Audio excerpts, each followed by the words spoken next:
In December, I took a drive north past Ottawa into Quebec, about 45 minutes into the quaint village of Wakefield. I wanted to meet up with an old friend who's an amazing artist and painter and talk to him about his procedure and how he expresses himself artistically through paint.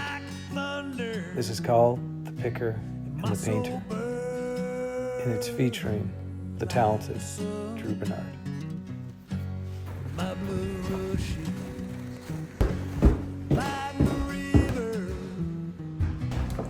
Welcome.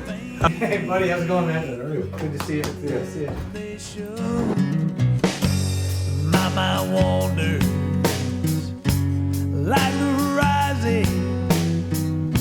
My eyes are open, wide like the sky.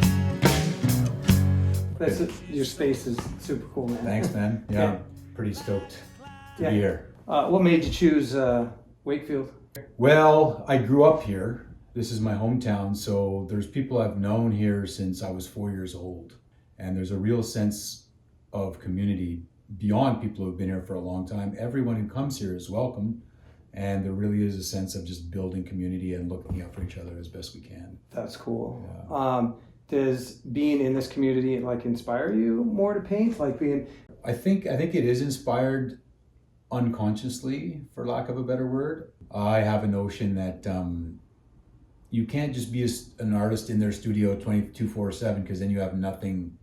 You have to go out, gather, see, experience, and then bring that into your work. Being in the woods just sort of naturally calms one and myself. Oh yeah, for sure. So that when I do come to the studio, I have the sense that maybe I've sort of taken some of that in and able to put it into the painting.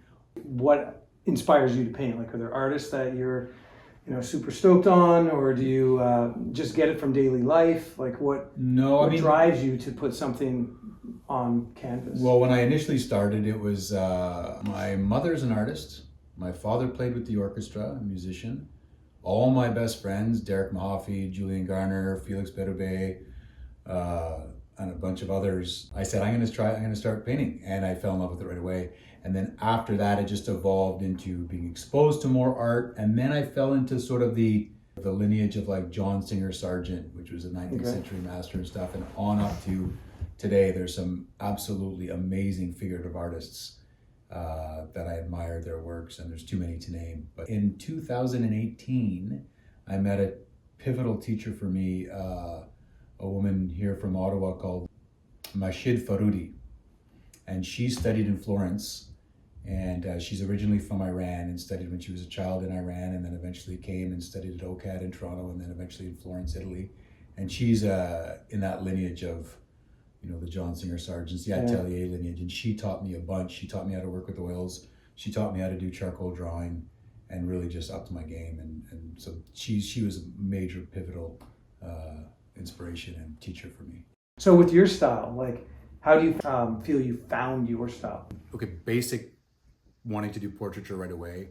One of the big influences on me early on was Canadian portrait artist Christian Nichols, who did the portrait of Jean Crenchier, Parliament. Oh yeah. He was a major portrait painter of Canada.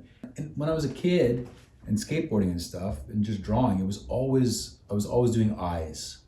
Oh really? So there was always eyes that intrigued me, and I'd always start with eyes and then shape things around eyes, mostly sort of cartoonish stuff. But I also felt, even way before, that whatever I drew would sort of speak back to me about my own internal situation, my own psychology, whether I was feeling blue or a little bit whatever. It would sort of reflect back. My drawings would reflect back to me. So I think there's something there with doing portraiture. It is often said that the portrait painter is in every portrait.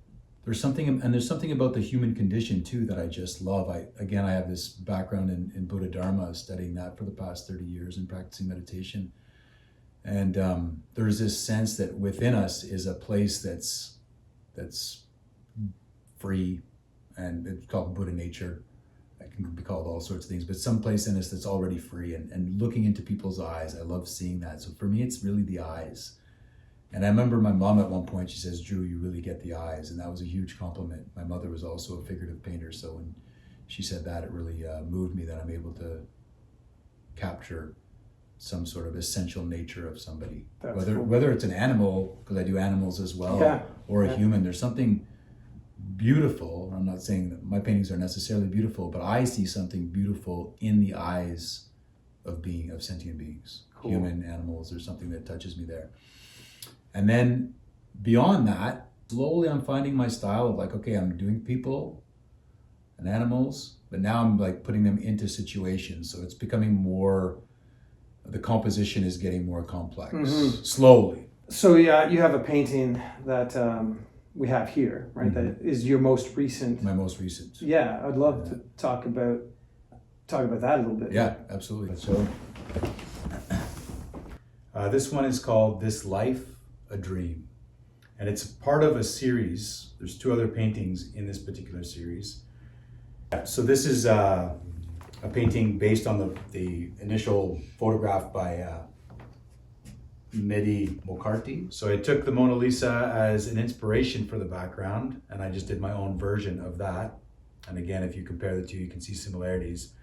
I see life in it, right? Like although it's a still image, right? It's not a motion picture. It's not something that's animated. There's so much life in it that because of the expression you caught, right? Right. And same with music, and just how our 2 mediums kind of can relate.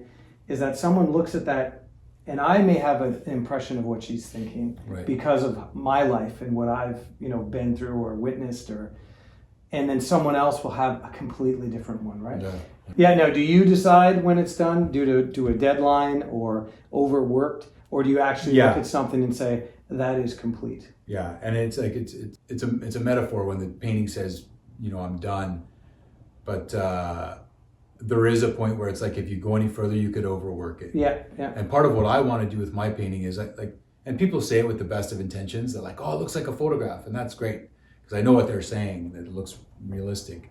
But I don't want it to be like a photograph. I want you to look close and see paint strokes. Another sunset sky just paints a picture to remember you by, and the stars keep track of when. So, like, where do you work then in here? Like, what's your process, your tools? So, for example, right now I've just built this drawing board, and for drawing, and I've got this system of cleats where I can move things around and hang them in different spaces on here, for example. And so right now I'm working on a master study of this drawing by an artist. I forget her name right now. Anyways, I am doing a copy. And one of the ways to learn is to copy those who are better than you. Just like with songwriting, you want to do the Bob Dylans, you want to do the Tom Waits. Why? Because that gets you used to doing awesome songs.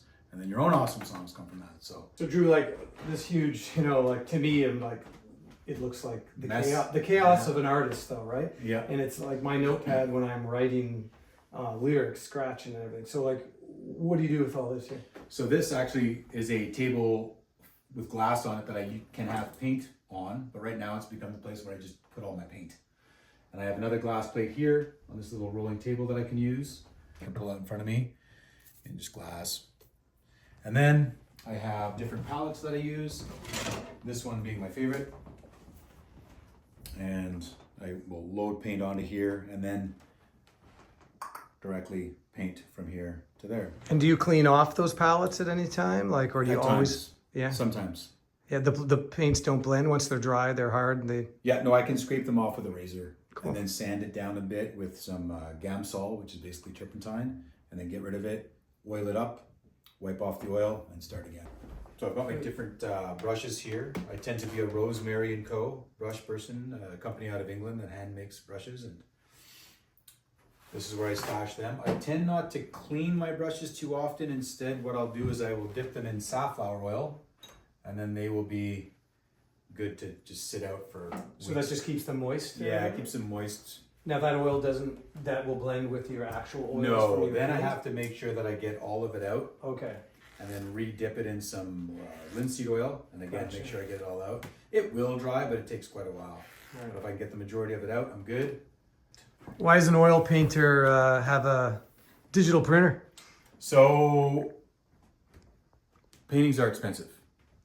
if someone wants a print, I can make a print. So this is a inkjet printer. It's a Epson P900, top of the line, giclée, so cotton paper, and I just make people prints, and then I can have numbered editions of prints, and if people want to have a print and support a living artist, they can do that. That's awesome. Where'd someone get that if they They wanted can it? get it from me, usually through social media or on my website. Contact me, just get in touch. As I say, in the summer, I'll be having this as a studio gallery so people can come up and visit. So any painting they see of yours, if they said, hey, I'd like a print of it, you can make it? Yeah, pretty much. I have a couple photographers I work with that will take professional photographs of the painting, and then I can print them up as desired. That's awesome, man. So with music, we tell stories all the time, right? Like, so when you paint, do you have a story in mind when you start painting, or does a story evolve as you paint?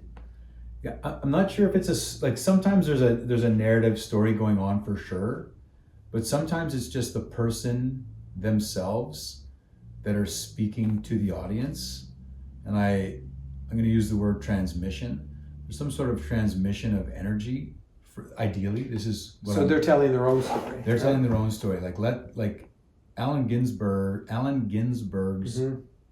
poetry teacher, William Carlos Williams, used to say, no ideas, but in things. And so it's like, you don't want to tell someone an idea. You want to let the thing speak for itself and tell the story. Do you listen to music when you, like, is music a big part of your process of painting? It is. I'm always playing music. In fact, I'll listen to all sorts of different types of music, from like classical to like whatever you want to call electronic music, to like some of my favorite musical bands, Band of Horses, War on Drugs, Leonard Cohen. Like I'm a pretty eclectic person. It's like really anything. And sometimes I'll paint in silence, but often it's music. One thing, like I love punk rock music, but I've got to be careful what stage of the painting is happening, because if I'm listening to punk rock at a very delicate stage, You're aggressive. I can't relax enough Yeah. to be able to do what I need to do. So I'll try and put on something a little bit more mellow. So I do have to cater it to certain situations. That's cool. Depending on where I am at in the painting. That's cool. But yeah, music is huge for me. Music, I go see live music every week, at least once a week, and music is a huge part of my life. Well, huge. you've been supportive of me by coming to see my shows in the past, so I always appreciate that. Absolutely. Part of this was, it's the picker and the painter. Yeah. Right? So You gonna play a song for us? I wanted to play a song Yeah. for you. Yeah, it's one that's coming out. So- Please. Okay, cool. Awesome. One night after dinner, I sat down with my father. He offered me a bottle of beer. We started out talking, joking and laughing. I could tell there was something that he wanted me to hear. Then the room fell silent and he sat quiet. Took another sip from his brew, and then he cleared his throat, emptied his soul. He said, son, something I need to tell you. Through your life I stood by your side, and I picked you up when you fell. Well, I watched you grow strong, and I knew all along that you would always excel. Well, I wish I could continue this journey, my son. My time has come.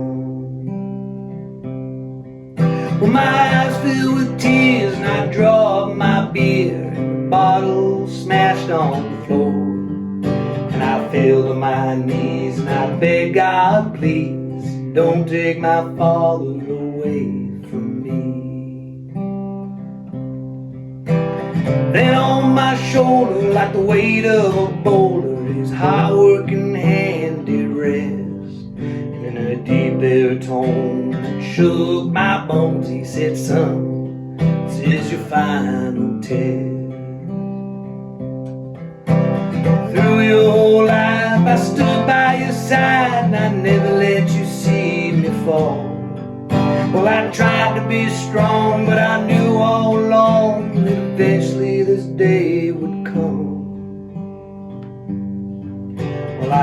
I could continue this journey, my son, but my time has come.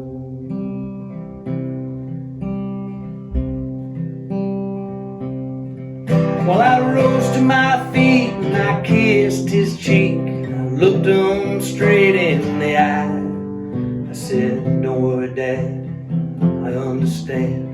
Everyone needs to rest sometime.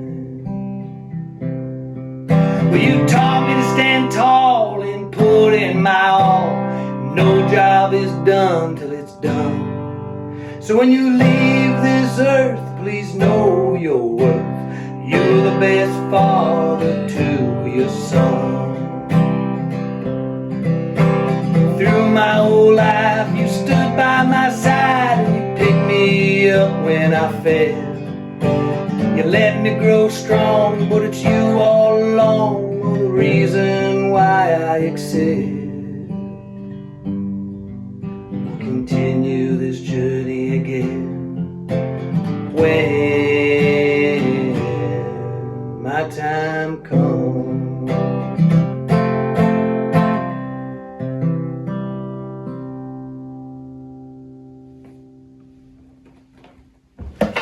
Cool, we got it.